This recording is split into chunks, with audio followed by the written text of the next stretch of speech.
Virus Corona, virus yang begitu viral, musibah yang diturunkan atas izin Allah Subhanahu wa Ta'ala untuk umat manusia, membuat seluruh negara terdampak. Banyak manusia yang terkena virus corona ini. Tenaga medis yang luar biasa menangani pandemi ini, dan tidak sedikit di antara mereka meninggal dunia. Ekonomi di berbagai negara lumpuh, termasuk Indonesia. Mal ditutup, tempat wisata ditutup, tempat ibadah ditutup, dan berbagai macam kegiatan dihentikan. Bantuan berupa sembako berdatangan untuk warga yang kehilangan pekerjaan maupun miskin dari pihak pemerintah atau swasta. Di beberapa negara menerapkan lockdown, dan di Indonesia menerapkan PSBB atau pembatasan sosial berskala besar, berharap agar bisa memutus rantai penyebaran virus corona ini. Namun, pemerintah mengkaji ulang, dan yang menjadi pertimbangan ialah terkait dampak pandemi ini terhadap ekonomi yang dianggap sudah begitu mengkhawatirkan, dan akan ada lebih banyak pekerja yang menjadi korban, sehingga pemerintah menerapkan kebijakan baru, yaitu new normal. Perlu diingat, ini bukan New World Order yang penuh konspirasi. Semoga. La ilaha illallah Muhammadun Rasulullah. Assalamualaikum warahmatullahi wabarakatuh. Bertemu lagi bersama saya di Salsabila TV. Sebelum kita mulai, jangan lupa untuk tekan tombol subscribe dan aktifkan tombol notifikasi agar tidak ketinggalan video selanjutnya.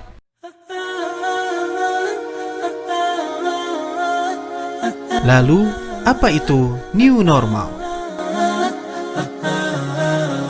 Definisi new normal menurut pemerintah Indonesia adalah tatanan baru untuk beradaptasi dengan virus corona atau COVID-19.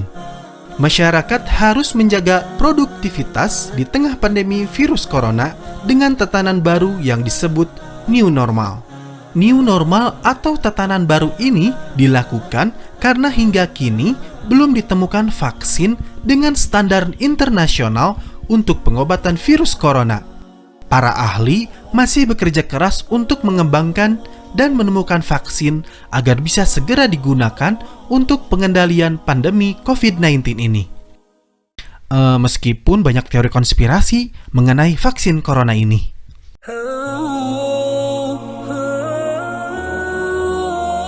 Lalu, apa saja yang harus kita lakukan pada saat new normal? Diperlukan tatanan, kebiasaan, dan perilaku yang berbasis pada adaptasi untuk membudayakan perilaku hidup bersih dan sehat. Inilah yang kemudian disebut sebagai new normal. Cara yang dilakukan dengan rutin cuci tangan pakai sabun, pakai masker saat keluar rumah, jaga jarak yang aman, tes temperatur, dan menghindari kerumunan. Dengan hal ini, kita semua berharap agar kebiasaan baru ini harus menjadi kesadaran kolektif agar dapat berjalan dengan baik. Lalu, sampai kapan new normal ini berlangsung? Dikutip dari detik.com, pemerintah akan mengawasi secara ketat tingkat penyebaran corona saat penerapan new normal berlangsung. Jika terjadi gelombang kedua wabah corona, maka new normal bisa dibatalkan. Dan perlu diketahui, Korea Selatan gagal menerapkan new normal karena meningkatnya penyebaran virus corona saat new normal. Untuk umat muslim, jika kemarin pada saat PSBB dianjurkan untuk sholat di rumah saja, apakah pada saat new normal sudah bisa melaksanakan sholat berjamaah di masjid?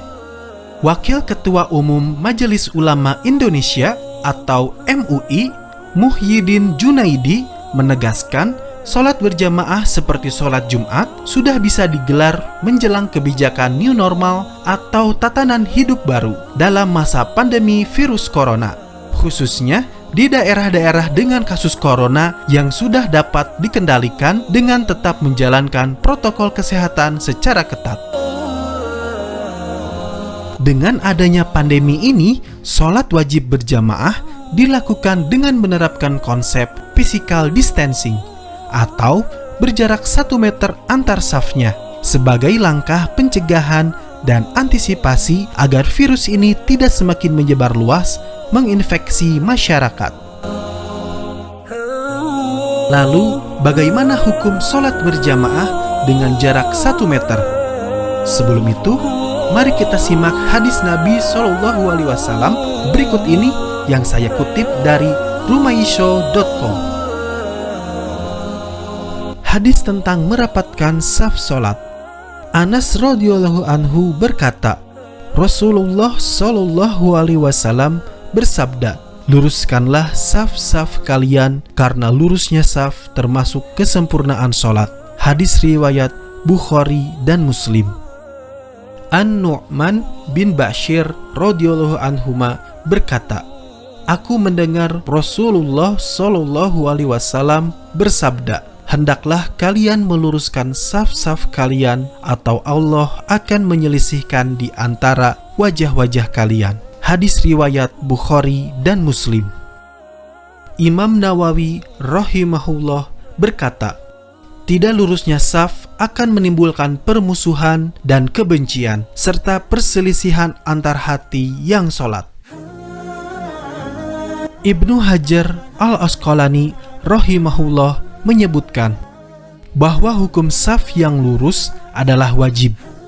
Namun, saf yang tidak lurus dihukumi sah. Sholat yang telah dilakukan dalam keadaan seperti itu tidak perlu diulangi. Jadi, hukum meluruskan saf adalah sunnah menurut jumhur ulama. Ulama yang menyatakan wajib, seperti Ibnu Hajar al-Asqalani, tidak menganggapnya sebagai syarat sah sholat. Apakah sholat berjamaah di masjid menjadi wajib pada saat new normal? Syekh Profesor Dr. Sulaiman Ar-Ruhaili pada akun Twitternya menyatakan, jika ada orang yang telah berusia lanjut, orang yang sakit kronis, orang yang terhalang penyakit, atau keadaan yang masih kurang aman di daerahnya, hendaklah mereka sholat di rumah mereka saja karena adanya. Sedangkan laki-laki yang lainnya, maka tidaklah masalah mendirikan sholat berjamaah dengan memperhatikan protokoler yang ada. Lalu, bagaimana jika baris saf sholat saling berjauhan?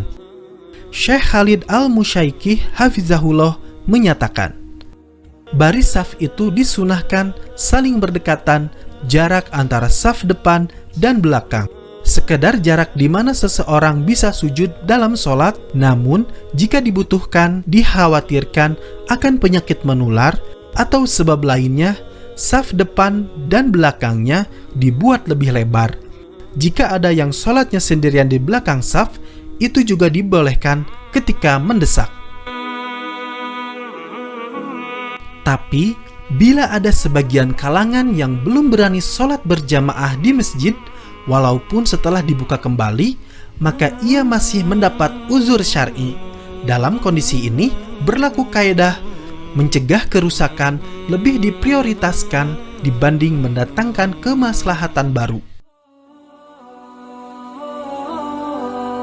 Inilah hikmah dari wabah corona.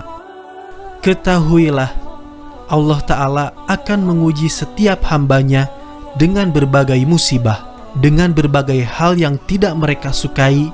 Juga Allah akan menguji mereka dengan musuh mereka dari orang-orang kafir dan orang-orang munafik.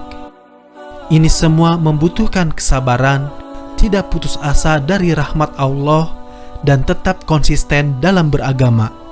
Hendaknya setiap orang tidak tergoyahkan dengan berbagai cobaan yang ada.